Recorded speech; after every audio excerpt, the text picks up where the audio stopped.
24 was a letter as per his instruction or his handwriting. By handwriting, I mean in a sense of did he author the letter himself?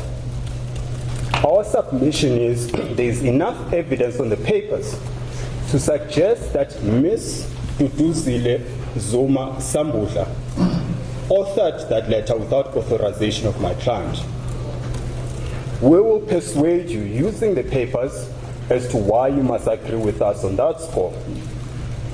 If you agree with us on that score alone, independent of the first round of attack which I've narrated to this court, Mr. Khumalo must again come right.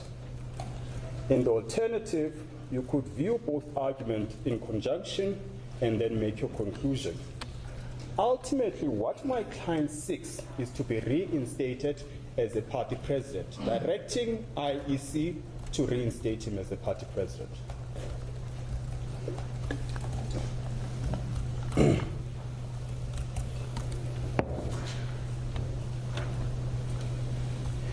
Having made those submissions, then I will rebut the arguments that are raised in the answering affidavit, as well as the heads of argument on behalf of the third and the fourth respondent. Now I start with the first attack, which is directed at the IEC in regards to Regulation 9 and our submission that they did not comply with Regulation 9. What is common cause, and I'll not take the court there. To an extent you want me to take you to a particular paragraph, particular page, please direct me, but I work on the premise that the court would have seen the entirety of the papers. What is common cause is that Mr. Khumalo, in his name, registered Mkondo Sizwe. There seems to be no dispute there. In his application to register Mkondo Sizwe, there is an annexure called Annexure 1 in terms of the regulations. It provides for details of who the party leader is. There, Mr. Khumalo's name appears. Elsewhere in the same annexure are details of the contact person for the party. There again, Mr. Khumalo's name appears. The IEC then responds to this application, confirming that MK has been duly registered, with those details being accepted as the registered details of the political party. I make this point because in the answering affidavit, there's a claim that Mr. Khumalo has never been the president of MK. We submit that is, of course, misguided on the basis of Annexure 1.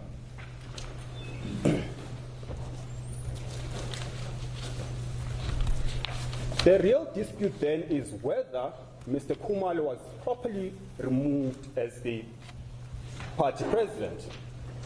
Of relevance is Regulation 9, and I beg your pardon, I must read the provision, it's not too long. It's Regulation 9 to the Registration of Political Parties Regulations. It says, any change in the particulars furnished in Annexure 1 that I've made reference to must be notified to the Chief Electoral Officer in writing within 30 days after such change by the registered leader of the party. And that's where it leaves it.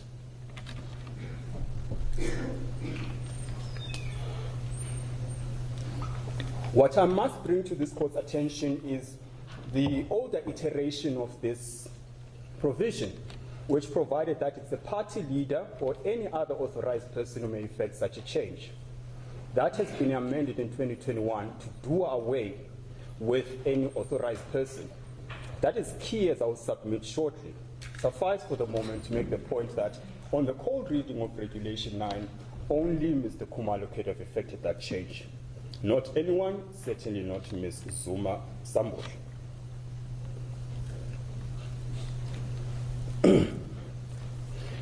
What you would have seen in the IEC papers is, for the first time, evidence of who sent that email purporting to be Mr. Khumalo's letter. The impugned letter that we argue there is enough evidence to say it was forged by Ms. Zuma Sambudla.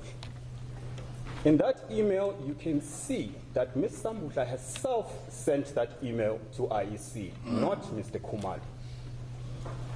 What is interesting is that in all the communications between MK Party and IEC, Mr. Khumalo was always copied. For some reason, when Ms. Zuma Sambudla sends this email purporting to be Mr. Khumalo's email, Mr. Khumalo is omitted from the parties copied in the email. You must draw an inference from that.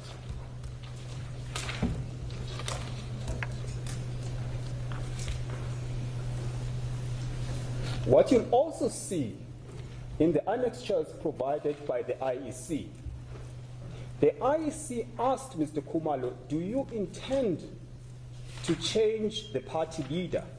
In light of the fact that we have a policy as the IEC that the party leader must be the face of the party. One, we have no knowledge of such policy, neither has it been provided by the IEC to date. It appears nowhere. They then asked Mr. Khumalo, do you intend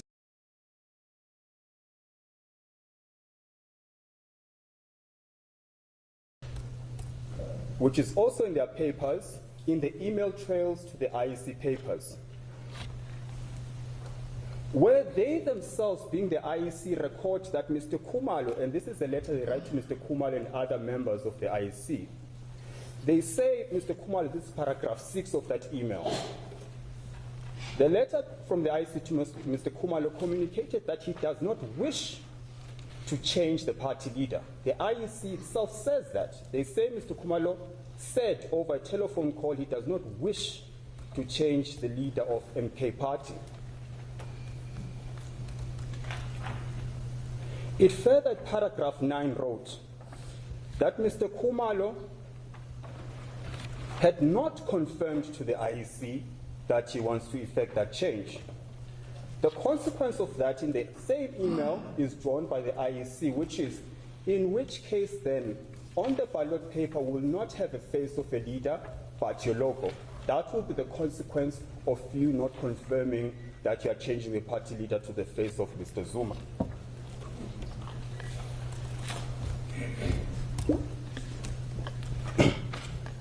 And then in response to that email, they receive an email from Ms. Duduzile Zuma Sambudla, who was copied in the correspondence I'm talking about now. She was copied in that email. She then responds to that email, omits Mr. Khumalo's name as a copied party, and finishes this purported resignation by my client. She, in that letter, says, I, Mr. Khumalo, resign, and I appoint Mr. Zuma as the president of Umkhonto weSizwe. Mr. Khumalo had no knowledge of this letter. But despite the IEC itself saying, in his own words, Mr. Khumalo does not wish to change the party name, or rather the name of the leader, despite him having said that on that very day, they then receive this email from Ms. Zuma Khumalo, who then says, I am resigning. And having email, they then accept that at face value. We argue that is irrational. Without calling Mr. Khumalo to verify the contents of this email that he was clearly not copied in. They do not call him, they do not send him an email to verify. We submit with respect that is irrational application of the mind and exercise of public power.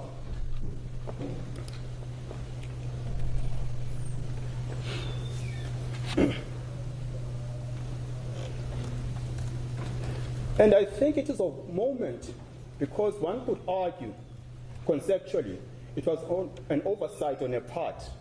She didn't think Mr. Khumalo was relevant, despite the subject matter of the email. What is telling is the fact that if you go through all those email correspondences that have been attached by the IEC, at every turn Ms. Zuma Sambudla writes to the IEC, she copies Mr. Khumalo without exception. If you have regard to those emails, every email that Ms. Zuma Sambudla had Mr. Khumalo copied. We therefore suggest it was a deliberate omission in this instance for obvious reasons.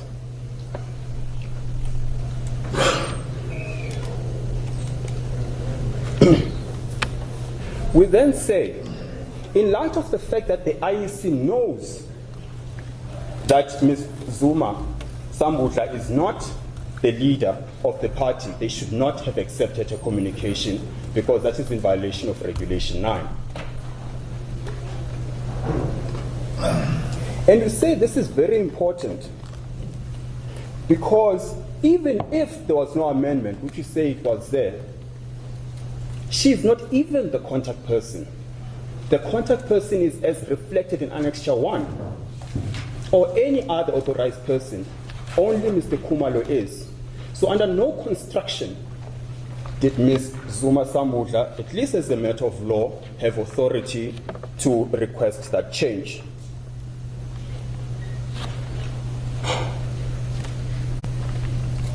And it is important, and I must take the court to this to this provision.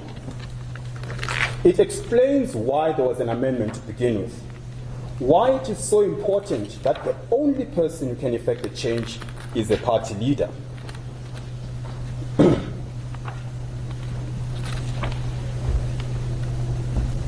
This is a decision of February and another. You don't have to go there, my ladies and my lord. It is paginated 107 of the bundle. What you'll see there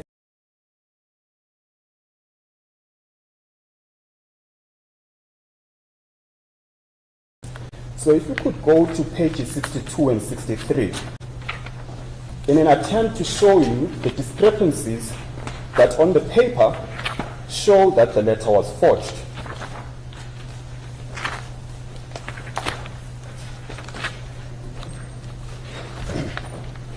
Unfortunately, in my bundle, it's one letter in front of the other. So I'm going to invite the court, if you don't mind, that you share your own bundles as well and you put them side by side for juxtapositioning and perhaps dramatic effect as well.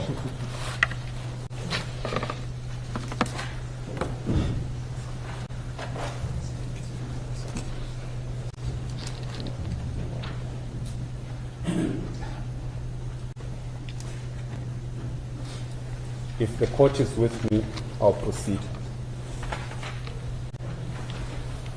The letter that appears on page 62 is the forged letter.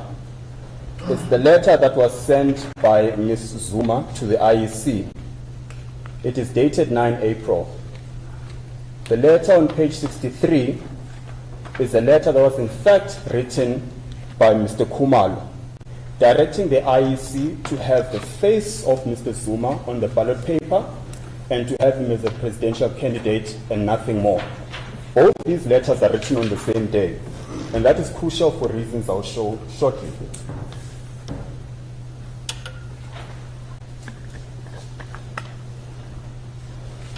In paragraph 1, Mr. Khumalo, or rather Ms. Zuma, writes, I hereby tender my resignation as party leader and request to be replaced by President Jacob Zuma. I would like to take the liberty of informing you that a motion which stems from the National Leadership Corps, where a decision was taken and concluded that President Zuma, and that a letter be written to the IEC for the final and only inclusion of President Zuma as the face of the ballot and as recognized face and leader of the MK party. That is exactly the last part about the face, is the letter Mr. Khumalo had himself sent to the IEC on the very day. He had said exactly what Ms. Zuma is saying in page 62.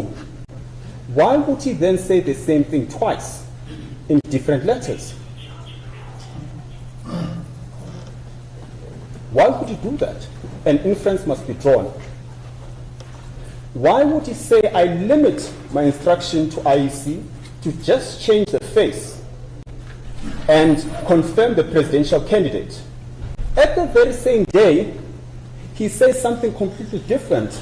At night, 8:20, he suddenly decides he's changing his mind, he's saying something different without retracting his earlier email. The initial email he sent himself, suddenly this one is not sent by himself but by someone else, excluding him from that email trail. That's the first we suggest is evidence of no intention by Mr. Khumalo to effect such a change. The second most obvious example I submit are the signatures. You look at the signature on page 63, which is Mr. Khumalo's actual signature. You look at the signature on page 62, which we suggest is Ms. Zuma's signature. They are worlds apart. They look nothing like each other. This suggestion was put to the third and fourth respondents. The answer is, well, we do not know why they look different. With respect, that can't be a sustainable argument. What is peculiar about the defense of the third and the fourth respondents is that Ms. Zuma does not depose to an affidavit giving her version. There is a serious allegation against her. She does not depose to an affidavit, taking this court into her confidence, saying, I met with Mr. Khumalo on X date. We sat at X building. He instructed me to write A, B, and C.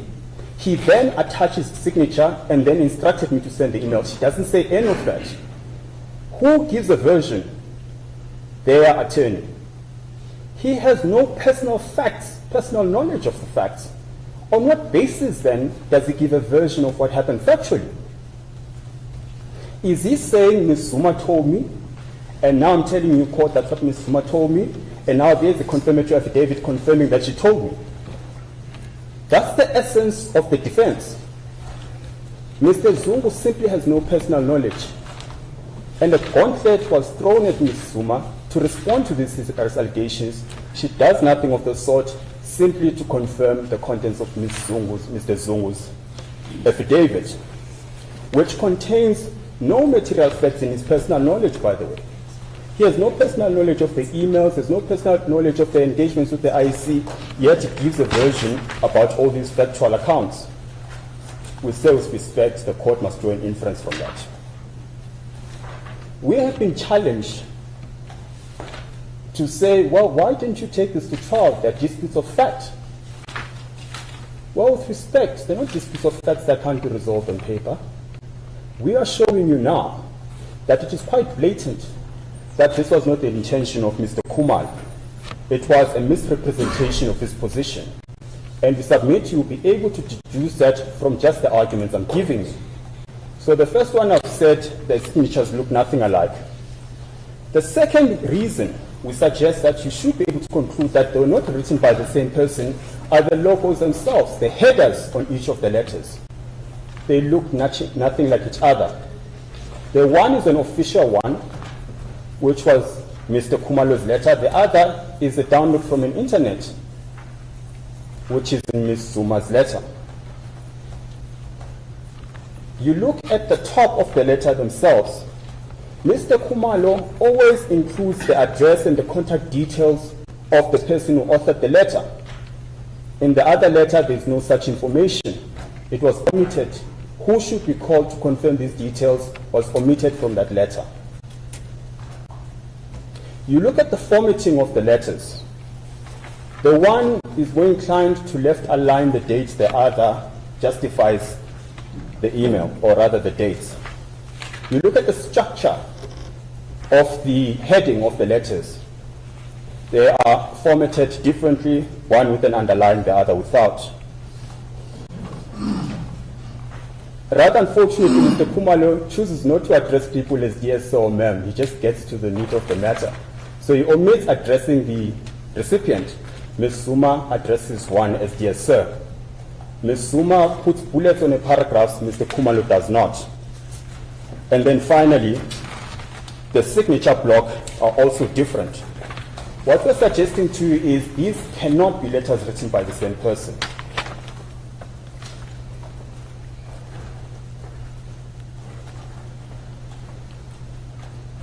And what you also see, my very hawk-eyed junior is telling me that when you go to the signature block, Mr. Khumalo would put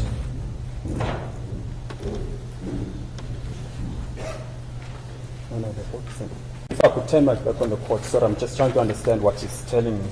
My apologies. Oh, of course.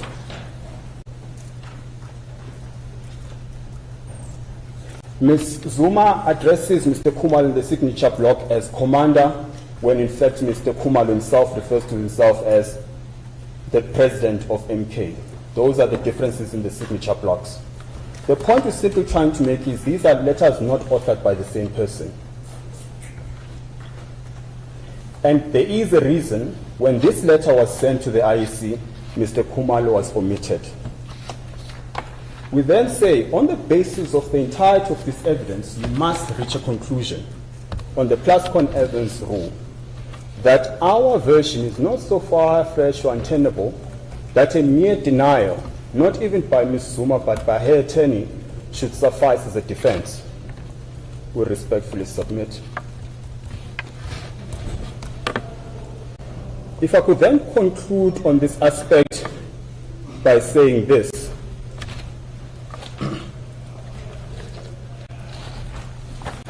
Counsel, can I just interrupt you? If applying the Plascon-Evans rule, it should in fact be that the respondent's version is not so far-fetched, not the way that you put it now. That was the intention of my submission. The Plascon-Evans rule is that if you put up a version, which on the balance of probabilities negates the other, which version must not be so far-fetched or untenable, such that you cannot find in favor of the person arguing the point, then the applicant must win. I see. That's the intention of my point that submission. you're making, that the version on behalf of the respondents is so far-fetched that it should be rejected on the basis? No, absolutely, particularly in light of the evidence that I've given you. Yes. Okay. One, the fact that Ms. Zuma refuses to take this court into her confidence and tell you what actually happened. Two, the fact that the letters look different. Three, the fact that she omitted Mr. Khumalo in the email trail purporting his resignation. I get your point. Thanks, Counsel. As a court pleases. I thought you had a question for me, my lady. No, I actually thought this sounds like a JSC interview because I remember this issue. The correct formulation of the Plascon-Evans rule coming up in that forum. Well, needless to say, my initial answer would have rendered me unemployed as a judge, I suppose. Thank you for coming to my aid.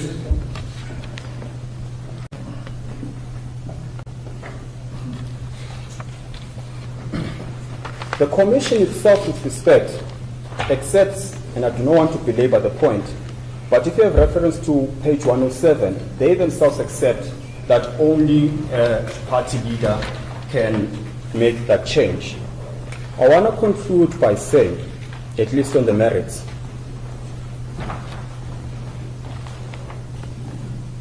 oh yes, there's an argument that, well, Ms. Zuma Sambudla had authorization to effect changes on part of the MK party. She actually doesn't. That MK2 annexure to the answering affidavit merely says, provide her with the credentials of the portal of the IEC. That's all it says. It does not negate Regulation 9. The fact that she can perform other administrative tasks on behalf of the party does not imbue her with the power to exercise a change in terms of Regulation 9. Only Mr. Khumalo can. So nothing turns on the fact that she had access to the portal. If anything, she herself does not use the portal to effect the change. So what relevance then that she had access to the portal? Because if she genuinely thought she's entitled to because she's got access to the portal, well then why didn't she use the portal for that purpose? It's because she knows that is not how you effect the change. How you effect it must come from the party president, which is why then she sends the email instead. Nothing turns on the fact that she had access to the portal.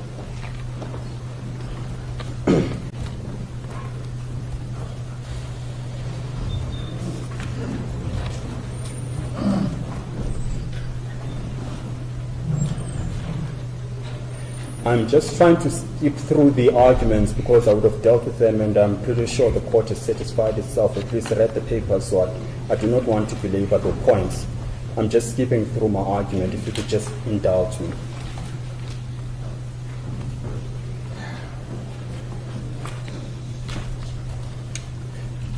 Now, there's a claim that, of course, Mr. Khumalo knows that Mr. Zuma is the president, and he's chosen him as the president. And reference is made to a speech that he made after the 9th of April, which is purportedly when he resigned, where he calls Mr. Zuma our president.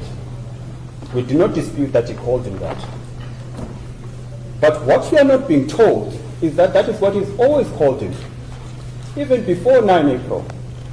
So if you go to our replying affidavit, what you find there is evidence, video footage, pre-9 April, where Mr. Khumalo calls Mr. Zuma our president. He has consistently called him that. So there's no magic to him calling him Mr. President after the 9th of April. In any event, it is common, and I'll ask the court to take judicial notice, and if Mr. Mpofu objects, then I do not want to take the point further. But it is common for former presidents to be referred to as president. Nothing turns on it. I see Mr. Mpofu wants to object. I struck that off the roll. No, I don't. I just wanted to say that I won't object to the evidence from the bar. Otherwise, I would have done so half an hour ago. I think it is only fair to then struck off the roll. I do not persist with that argument. Safe to say, in the replying affidavit, there is evidence that he's always called him, even pre-9 April, Mr. President or my president. And he explains this because what they argue in the answering affidavit is that he called him the president, but they isolate him calling him the president outside of the context what Mr. Khumalo is actually saying. If you have reference to what Mr. Khumalo is actually saying, which is in the answering affidavit itself, he says, we have appointed Mr. Zuma as our face. We have appointed him as our presidential candidate. It's in that context he calls him president, because he's a presidential candidate of MK. That is what he says in that very excerpt that has been provided in the answering affidavit. It's within that context that he calls him the president. And then it is suggested, and I will not read that paragraph, but it's very important to read within its context when you make your decision, that at every turn he says president, it's in reference to the fact that we even wrote letters to the IEC saying, which is the letter I made reference to earlier, his actual letter, saying he can't be our presidential candidate and the face on the ballot. Now the point is taken where they say, well then why did he say 2 letters if he only wrote 1 letter? It must be that he's talking about the letter where he's saying face and presidential candidate. On the other hand, he must have been talking about appointing Mr. Zuma as president. So the argument goes. Well, no. What you will see at pages, the first one is page 63. You don't have to go there. That's the letter I made reference to now, where Mr. Khumalo himself says, and he sends the email to the IC saying, yes, Mr. Zuma must be the face and must be the presidential candidate. And then if you go to 118, there's a separate letter emailed by Ms. Dudu Zuma saying the exact same thing, which, by the way, is different from the impugned letter. So in essence, there were 3 letters. The first you see at 63, which is what Mr. Khumalo wrote. The second is at 118, which is the email Ms. Dudu Zuma wrote, which was just about changing the face and the logo. The third one, which you see at 62, is the third one, which is written by Ms. Zuma, which now changes the position and says, over and above the face, the logo, he's now president and Mr. Khumalo is resigning. So Mr. Khumalo is talking about the 2 letters he knew about. The one he sent himself, the one that was sent by Ms. Dudu Zuma at 118, and now it turns out there was a third one that he knew nothing about. Those are the letters he was talking about. Finally, and I think I've exhausted this point,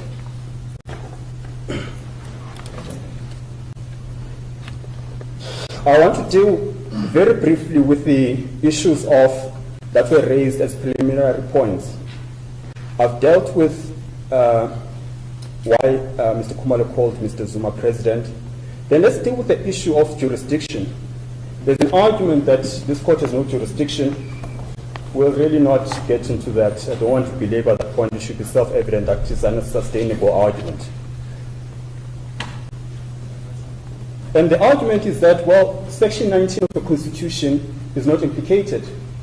The very reason Mr. Khumalo is here is to protect and vindicate his Section 19 rights to form a political party, to campaign for it, and to stand for office. As a result of the IEC's decision or the change in the party leader, his right to form a political party has been taken away from him. Section 19, therefore, is implicated.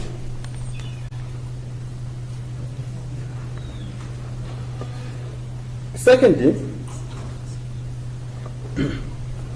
if you have regard to Section 20, sub 2, capital A of the Electoral Commission Act, it says this court has the power to decide matters, and I don't want to misrepresent the provision. Let me read it verbatim.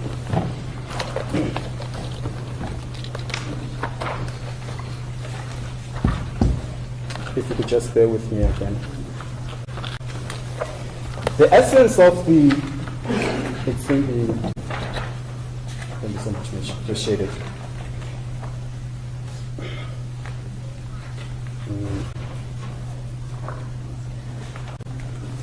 It says, the electoral court, being this court, may hear and determine any dispute relating to membership, leadership, constitution, or founding instruments of a registered party. Thanks, Mitch. And it obviously appears at 106 as well, which is a provision I was looking for, the page I was looking for. That provision is in page 106 of the bundle. Then let me deal with the question, and of course this court has powers in terms of 172(1)(b) of the Constitution. Insofar as loci standi is concerned, there's an allegation that Mr. Khumalo does not have loci standi to bring this application. Well, then who does with respect? The basis of the argument is that he has since been expelled by MK, therefore he has no basis to bring this application. He's not bringing this application on behalf of MK. He's bringing it in his personal capacity to vindicate his Section 19 rights. If not him, then who else can bring this application?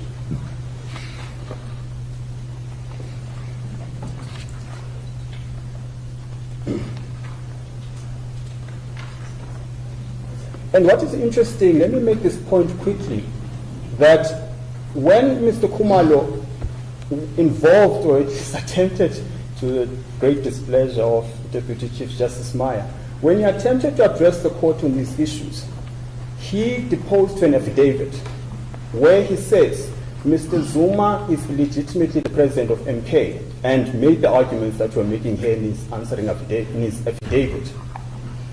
And then one of the justices then suggests to the counsel for Mr. Zuma, but there's an allegation that Mr. Zuma is an illegitimate president of MK. The response on behalf of Mr. Zuma is, well, where does it say he's the president? He hasn't said he's the president of MK. That is in those papers, and it is in these papers, and they have been responded to. And then I want to deal finally with the issue of loci standi, of urgency.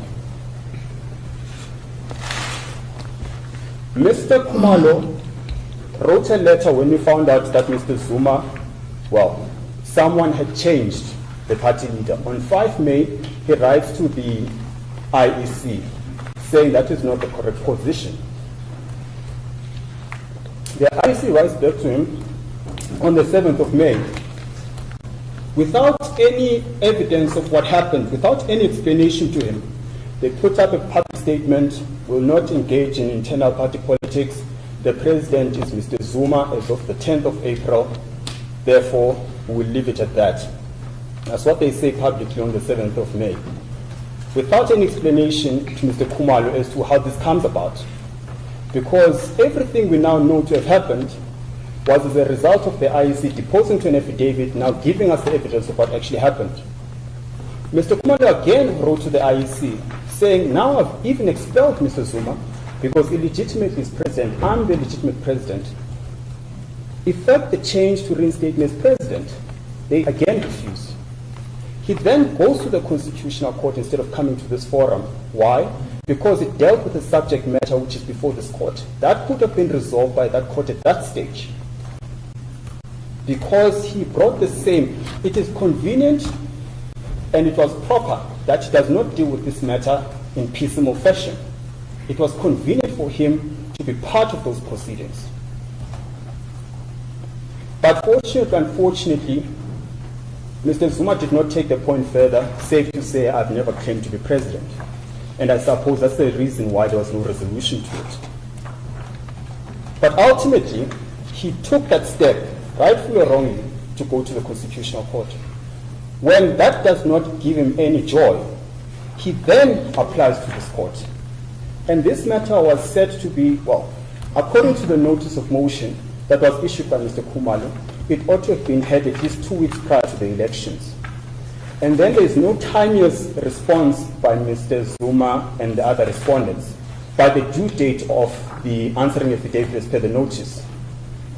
Despite that lateness, the registrar of this court writes to Mr. Zuma to file an answer by X date and X time. He does not respond, even by correspondence, to explain why he will not be able to. He does not comply with that directive itself. Time lapses, then eventually an answering affidavit comes. It comes at a time when there's a directive from this court saying, file heads of argument. And the legal team is in the course of dealing with those heads of argument that the answering affidavit comes. And then this court, or rather Mr. Khumalo, writes to the registrar saying we do not know what the court makes of Mr. Zuma's answering affidavit, which is late in terms of the notice, which disregards or at least does not comply with the directive of this court. Are we to reply to the answering affidavit? There's no response from the registrar. Time then lapses. Then last week, the registrar writes to us saying, well, the matter is going to sit on Friday. Despite his respect, and I'm not suggesting, maybe let me not even go there. The point is, then there was this directive that we will be in court sitting last Friday. I then caused my attorney to inform the court and evidence that I had an examination which had been preset as of early this year. There's no response to it. And then there's a directive from this court saying, well, if you are not here, we will hear. Or rather, if you are not here, come and argue substantively for a postponement, which then causes us to tender costs because I would not be available. That explains the time left to where we are. With respect, we also submit that this is a court that is imbued with 172 powers. The consequence of a technicality, suppose we are wrong on this debate about the urgency. The consequence of you not applying your discretion to protect the Constitution is, one, if we are right, you'll be endorsing fraudulent conduct. Two, the consequence of us losing on urgency is to not vindicate the rights of Mr. Khumalo, who has formed a party to enjoy the rights that are attached to that Section 19 right. The third aspect of it will be endorsed with our respectful submission and non-compliance with Regulation 9. And I think that's the sum total of my submissions. I do not know if I've got questions from the bench. If not, perhaps I could confer with my junior just to confirm if I've covered every aspect. As the court pleases. Thank you.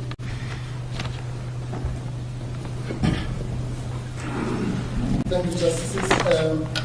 We have agreed that the IC will argue after the final report in chambers. I'm going to deal with the merits. My learned friend, Ms. May, will deal with the preliminary points. In other words, we'll deal with the matter in the reverse order than my learned friend, who started with the merits. As the court pleases.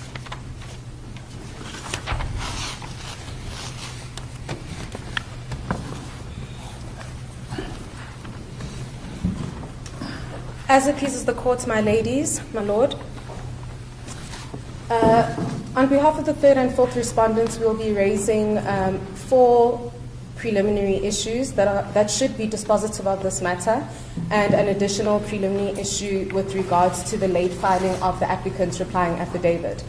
The dispositive preliminary issues that we wish to address before this court is firstly jurisdiction, secondly urgency, third condemnation, and lastly, locus standi. If it pleases the court, I will now turn to deal with the issue of jurisdiction. My ladies and my lord, the applicant has sought to invoke this court's jurisdiction on the basis of two provisions, Section 172 of the Constitution, as well as Section 20, subsection 1A of the Electoral Act, as pleaded in their papers. Without addressing this much further than our will, we submit that Section 172 of the Constitution doesn't apply, because it provides that when deciding a constitutional matter within its power, a court may make any order that is just and equitable. So in essence, Section 172 of the Constitution still requires the competence of this court to hear and determine this matter. So then we look at the other provision that they rely on, Section 20, subsection 1A of the Act. And in terms of that Act, in terms of that provision, it stipulates that this court may review any decision of the Commission relating to electoral matters. So we know that there are two things. There needs to be a decision of the Commission, and the matter needs to be a matter relating to an electoral matter. In this regard, our submissions are that, firstly, this isn't a reviewable decision of the Commission. It is clear from the papers, and as directed by my learned friend, that the cause of action arose from the resignation letter dated 9 April 2024, which was authored and signed by the applicant, Mr. Khumalo. And so it is the case is in fact that the IEC acted on instruction when it removed the applicant as the party leader and replaced him with Mr. Zuma. This is confirmed in page 87 of the bundle, which I will not direct this court to, but should they wish to have any reference, they can refer to page 87 of the bundle for this argument. And so it is clear before this court that this is not a reviewable decision of the Commission. But even further than that, this matter does not constitute an electoral matter. My learned friend correctly referred to the case of February, and specifically to paragraphs 38 and 39 of that judgment. And in doing so, my learned friend should accept then that this constitutes an internal party dispute, as specifically referred to in those paragraphs. The case of February has held that disputes of this nature relating to leadership are or do not constitute an electoral matter for purposes of Section 20, subsection 1A. To this effect, this court held in February that the court's review jurisdiction is actually confined to electoral matters within which such dispute does not fall under.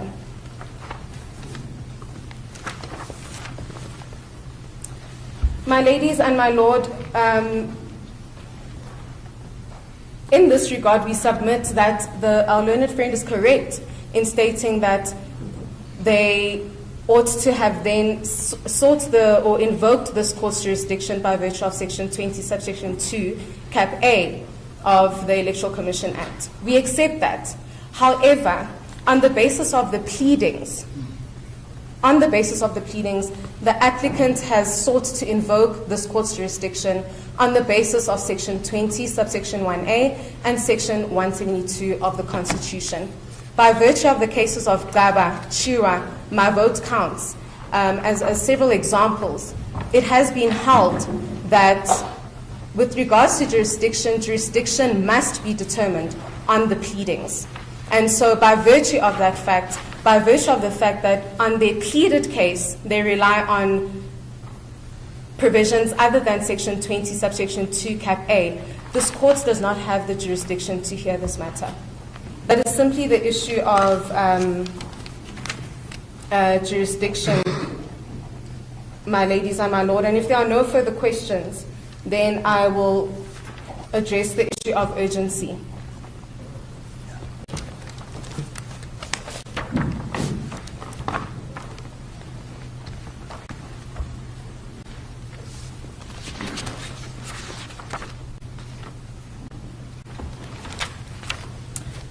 Apologies, my ladies and my lord, I just wanted to find my place in the pleadings, although I won't be referring you to same. I would just like to take you through the timeline, as my learned friend did, with regards to bringing this application before this court. So we know that the resignation letter was submitted on the 9th of April 2024. We also know that the IEC then, upon instruction from the party leader, Mr. Khumalo, then effected the changes as requested in the resignation letter. That was on the 10th of April 2024. It is only then 5 weeks later, on the 16th of May 2024, that the applicant brings this application. 5 weeks later, or if we put it mildly, 25 court days later. And in this respect, my learned friend has added that while in between the 10th of April and the 16th of May, they wrote to the IEC on the 5th of May, they received a response on the 7th of May, and then they brought an application to the Constitutional Court, and etc. But none of those are actually pleaded. None of those facts are actually pleaded in their founding papers. But even if the court was to accept their version, they still wouldn't meet the statutory obligation to bring this matter on an urgent basis. And on the pleadings, my learned friends have failed, or the applicant has failed to set out a full explanation accounting for the entire period of delay as to why this matter was not brought earlier. The only reasons that we have for urgency, or their case for urgency, is set out on pages 17 and 18 of their founding affidavit. And I don't mean to draw this court to papers which they've already read, but I think that it is significant for purposes of this argument. They argue that, in fact, from the outset, my learned friend argued that the applicants accept that the elections have nothing to do with this matter. At the outset, that is what was stated by my learned friend. However, if regard is had to the pleadings, they plead as follows. The national and provincial, and I'm reading from paragraph 59 of their founding affidavit, which is on page 17 of the bundle. The national and provincial elections are scheduled to take place on 29 May 2024. I intend to make decisions around MKP's election campaigns and matters related prior to that date. As a result, it is important for this application to be heard before 29 May 2024. If this application is not heard before that date, I will not obtain substantial redress at a hearing in due course beyond the 29 May 2024, as by that time, the elections would have already taken place. So, if this has nothing to do with the elections, why are we here? Why are we here on an urgent basis without any decent or valid explanation as to why this matter could not have been brought to this court earlier? In fact, on their own version, they state that if this matter is heard beyond the election date, then this matter is moot. It reads in paragraph 68 that if the 62, that if this application is not heard and decided before the 29th of May 2024 and is heard after the election date, the matter will have become moot as the changes are required to make are centered on election campaigns of MKP, which only can be done before the elections. And so it is clear that on the applicant's own version that this matter is moot. The issue of urgency falls away, and there actually is no reason why we should be in this court on an urgent basis. And on that basis, this matter should be dismissed for lack of urgency. Or for mootness. Excuse me, my lady? Or for mootness. Or for mootness, my lady. Correct. Yes, on their version, that is. Thank you, my lady. And in any event, the matter was then, on the 28th of May, the matter was then set down for hearing on the 31st of May. And as indicated by my learned friend, as if it hadn't been bad enough that they had not brought this matter on an urgent basis, they still sought a postponement of the hearing of the matter, which is unheard of in relation to an applicant that has brought an urgent application before any court. It is completely unheard of. So all of this indicates to us that this matter actually is not urgent.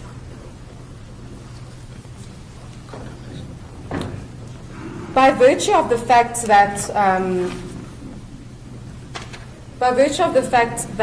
the applicant has then failed to bring this application on an urgent basis, the applicant ought to have then sought condemnation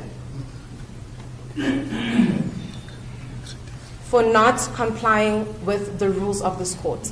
The rules of this court stipulate, in terms of Rule 6, that where you bring a review application, it must be brought within 3 days from the date of that the decision was made. Our version is that the alleged decision would have been made on the 10th of April. And so by the 15th of April, this matter should have been brought before this court, or they should have lodged their application before this court, which did not take place. But even if we were to accept the new version, which is not pleaded on the papers, that they became aware on the 7th of May 2024, they still would not have lodged, or still did not launch this application in time, as they only lodged on the 16th of May 2024. Even if we were to go on the basis of the Concord application that was brought in that forum, again, that was on the 10th of May 2024.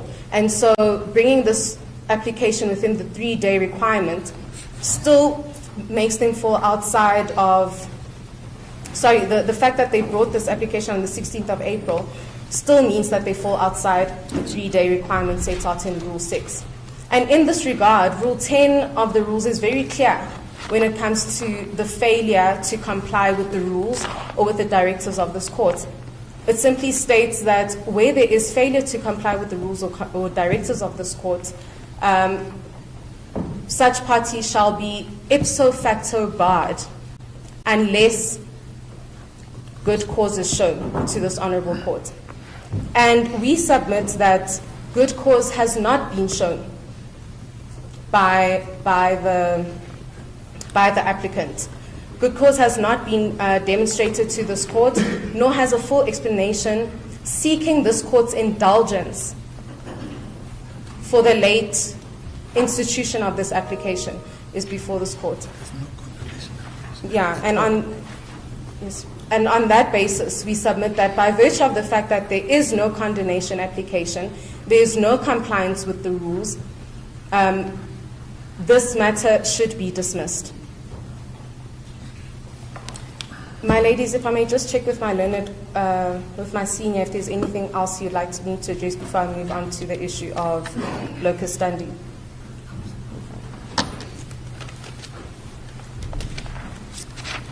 With regards to locus standi, our submission is that Mr. Khumalo, or the applicant, has failed to discharge the onus that he has to establish and prove locus standi to bring this application before this court. And why do we say that he does not have locus standi? Well, as my learned friend has already advised this court, it is on the basis that he is no longer a member of the MK party. It is common cause between the parties that Mr. Khumalo was expelled from his membership, and in fact, on his own version, he states that Mr. Zuma terminated his membership. And so it is clear that he is no longer a member of the MK party. And the Constitutional Court has guided us in such instances that the relationship between a political party and its members is that of a contractual nature. And so when we look at the relationship between the parties, we look at it from a contractual perspective, or within a contractual context. And if we were to look at it from a contractual context, we would then urge this court to consider the doctrine of privity of contract, which in essence stipulates, according to Herbert, that a party that is not privy to a contract cannot sue or be sued on it. I will give you the citation. of the Herbex matter. If you may please just give me a moment. Okay, so it's Herbex Pty Ltd versus the Advertising Standards Authority, 2016, Volume 5, Essay Law Reports 557. And that is at paragraph 26.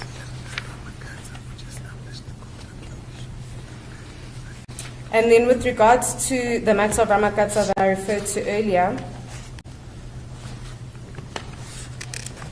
the citation is Ramakatsa and others versus Mahashule and others, 2013, Volume 2, BCLR 2020 in the Constitutional Court, and that is at paragraph 80.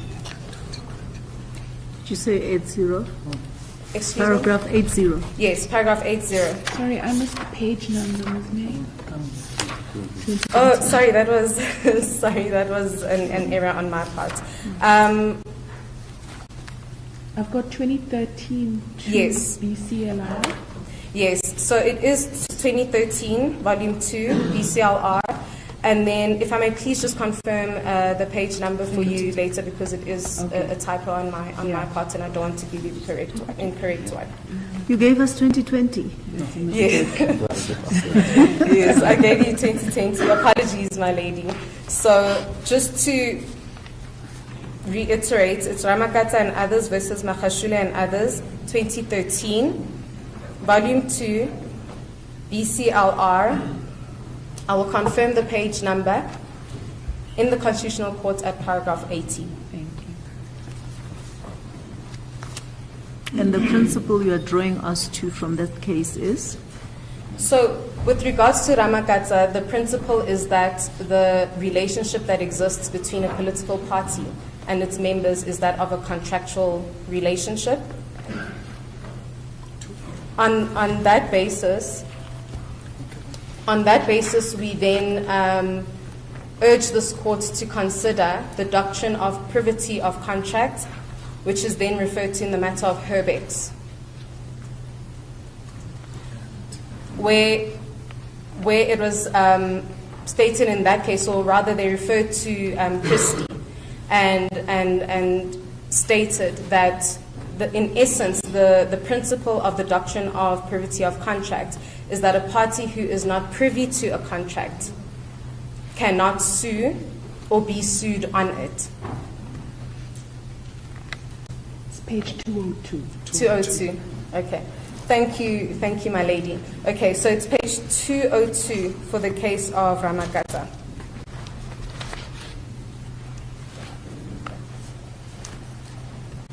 So in essence, my ladies and my lord, what we are arguing here with regards to the principle of privity of contract is that if we uphold this principle, it will be clear before this court that by virtue of the fact that Mr. Khumalo is no longer a member of the MK party, and so he no longer has the contractual relationship that previously existed between himself and the MK party, he cannot bring this application before this court. My senior has actually requested me to read a specific paragraph in Ramakatsa, paragraph 79, which reads as follows.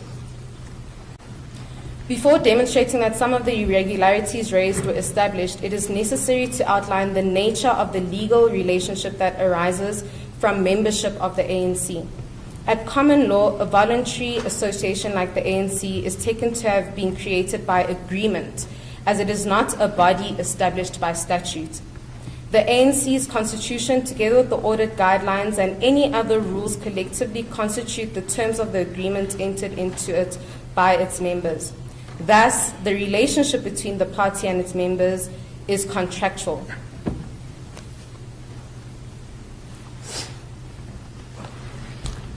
Thank you, Issy.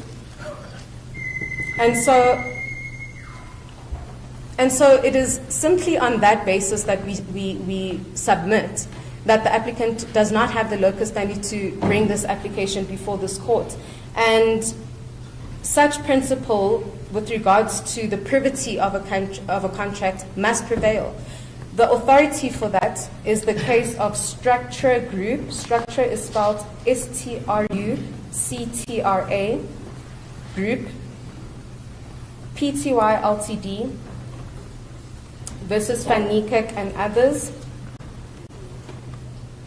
And then the neutral citation, this has a neutral citation. It's in brackets, case number 06923 of 2019, close brackets, square brackets 2022, ZAGP JHC 219. And you'll find the holding that it is a tri-principle of our law that the privity of the contract must prevail. You'll find that at paragraph 11 of the judgment.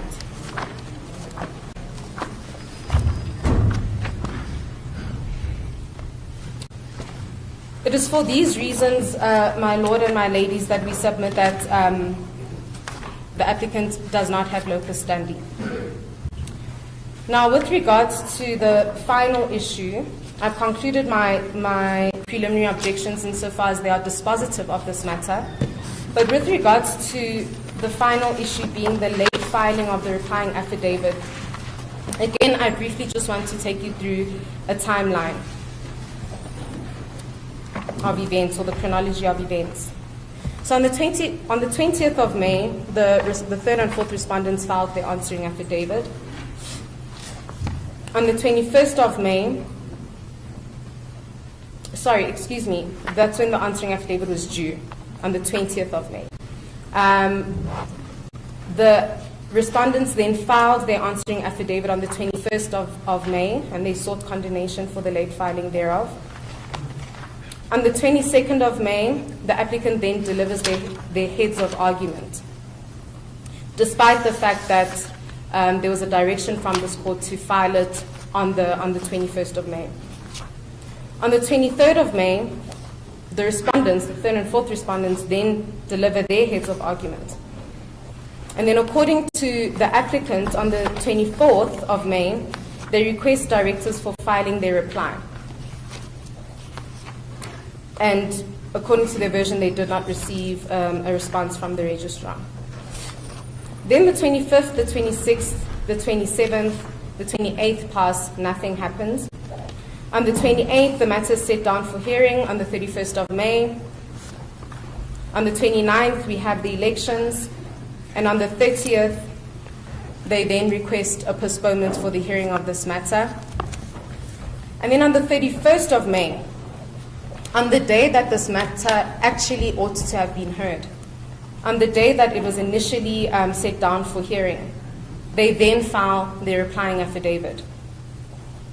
They state in their papers that this isn't prejudicial to the third and fourth respondents, but we submit that it is, because we were placed in a position where we had to submit our heads of argument without all of the pleadings before this court. Their replying affidavit was filed at the stage where pleadings had already been closed and written submissions had been made. And on top of that, it was on the date of the hearing, or the date that the matter ought to have been heard. And so we submit that by virtue of the fact that the replying affidavit came after the close of pleadings, after the third and fourth respondents had submitted their written submissions or their heads of argument, they suffered prejudice because they do not have the entire case before them.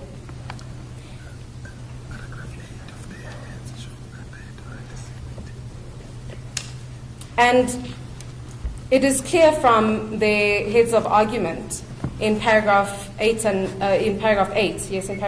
their heads of argument, that they had already perused the answering affidavit by the time that they filed their heads of argument.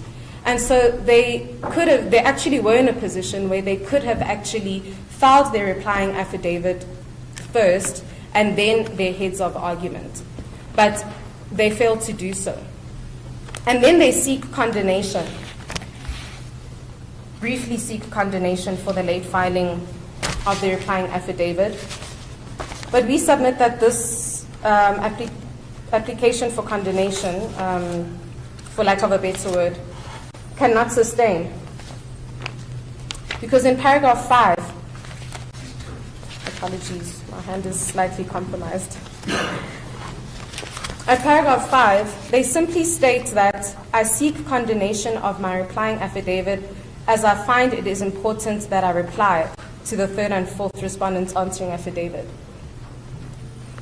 That cannot be a valid reason for condemnation, a valid reason for this court's indulgence for the late filing of their replying affidavit.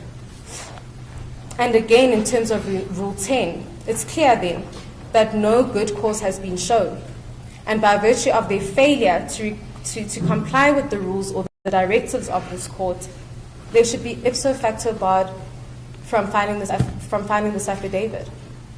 And so in this regard, we humbly request this court to bar the applicant from filing this affidavit, or that it should rather not be taken into account in these proceedings, and that it should be regarded as pro non scripto. My ladies and my lord, if there actually is one more issue that I would like to quickly turn to. I just remembered it from my learned friend's submissions. At the beginning of his submissions, he also stated that they seek that the IEC is directed to reinstate the applicant as the president. So this draws back to the issue of jurisdiction, and our submission in this regard is that this court does not have the jurisdiction to make such an order. Again, if we go to the case of February, it was held in that case that making such an order would be compelling the IEC to act beyond its constitutional and statutory mandate. The IEC has already confirmed in its explanatory affidavit that it does not have the power, does not have any power in law or any jurisdiction. You see it in paragraphs 8 and 11 of the affidavit. But there's no power or any jurisdiction to determine who the leader of a party is. And so that is clear before this court. And so for this court to then order them or compel them to then reinstate him as the party leader of the AK party would be outside their constitutional and statutorial bounds. And for that reason, this court cannot make such an order in relation to paragraph or prayer 3 of their notice of motion.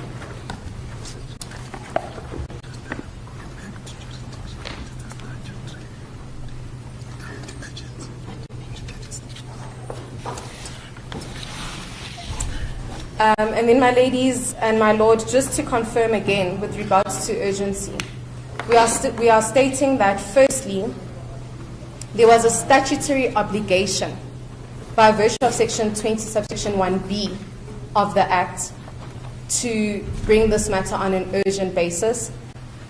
And then secondly, that by failure to do so and by failure to comply with Rule 6,